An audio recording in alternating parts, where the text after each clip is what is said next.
Сәлем достар, бүгін 115 сабақты өтетін боламыз.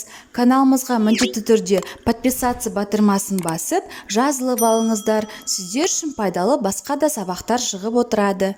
Нәтиже сабақ: мен не үйрендім? Бірінші жаттығу: ертегіні мұқият тыңда. Жапырақ. Көктем келді, аққайын бұтақтарындағы өркендер де шетінен бүр жарып жапырақ жаюда. Тек кенже бүршік қана асыға қоймады. Бірақ күннен күнге жылуы күшейе түскен күн сәулесі аймалап жүріп, оны да қауызын жарып шықпасына қоймады. Бойына жылу жүгіріп есінеген бүршік кенет жарыққа шықты. Демде жасыл жапыраққа айналды. Ол өзін қоршап тұрған табиғаттың сұлулығын көріп қайран қалды. Табиғат қандай әдемі еді. Жапырақ жан-жағына көзі тоймай қараумен болды.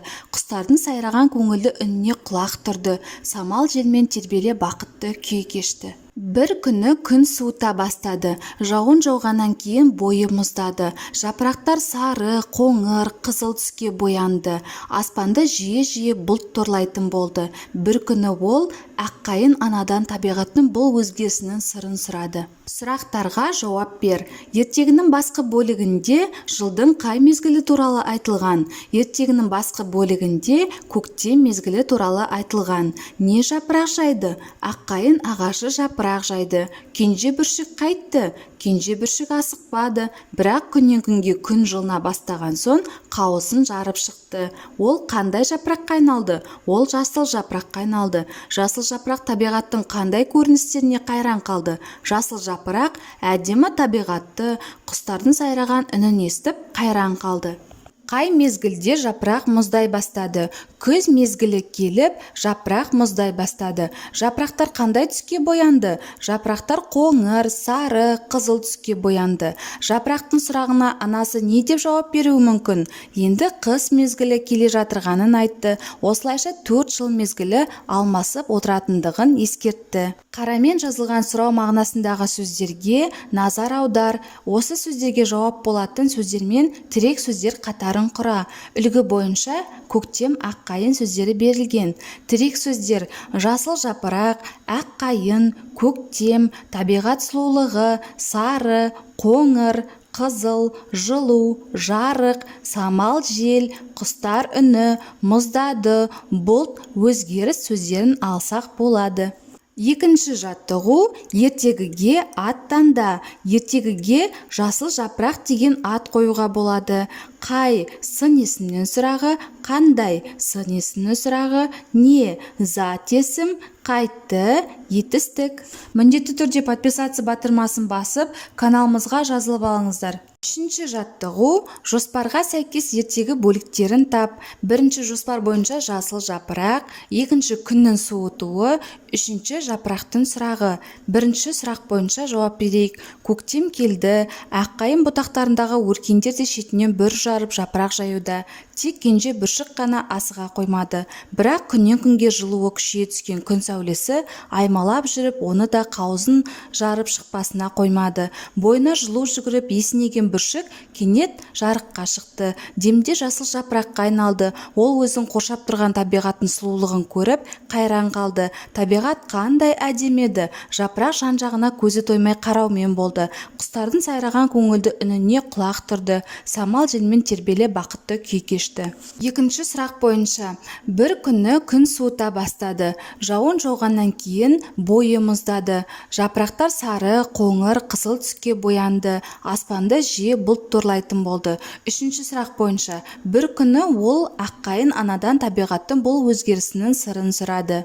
Төртінші жаттығу: жоспар және өзін белгілеген тірек сөздердің көмегімен жапырақ ертегісінің мазмұнын айтып көр. Көктем келе аққайындар бүршік жара бастады. Тек кенже бүршік қана бүршік атуға асықпады. Күннің көзі жарық пен жылу беріп, оны қыздыра бастады. Сол кезде ғана бүршік атып, бірден жасыл жапыраққа айналды. Ол табиғаттың сұлулығына, самал желге, құстардың сайраған үніне қайран қалды. Бір күні табиғат өзгеріп, жапырақтар сары, қоңыр, қызыл түске айналды. Күн салқындап, аспанды бұлт торлап, жапырақ мұздай бастады. Ол табиғат анадан не болғанын сұрады. Табиғат ана жылдың 4 мезгілі болатынын түсіндіріп берді. Бесінші жаттығу ертегідегі түсініксіз сөздердің беретін мағынасын түсіндірме сөздіктен тауып жаз. Қауыз, астық дәнінің қабығы, күй кешу, өмірді қандай да бір эмоция арқылы сезіну, мұздау, салқынның әсерінен тоңу, құлағын түрді, тыңдады, естіді. Алтыншы жаттығу ертегіден сын есімі бар сөйлемдерді теріп жаз.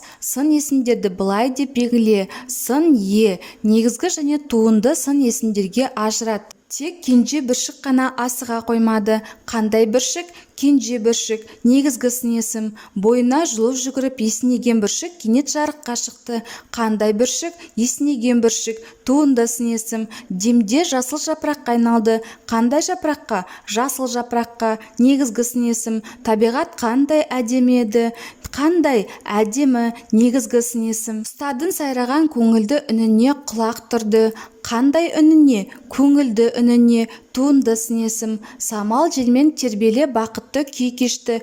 Қандай күй кешті? Бақытты күй кешті, туынды сын есім. Жапырақтар сары, қоңыр, қызыл түске боялды. Қандай түске? Сары, қоңыр, қызыл, негізгі сын есім. Жетінші жаттығу мазмұндама жазуға дайындал. Ол үшін келесі реттіліктерді жүзеге асыр. Бірінші, мәтінді оқы, түсініксіз сөздер мен сөйлемдерді анықта, олардың беретін мағынасы мен мазмұнын біліп ал. Жоспар бойынша жасыл жапырақ, күннің суытуы, жапырақтың сұрағы. Көктем келе аққайындар бүршік жара бастады.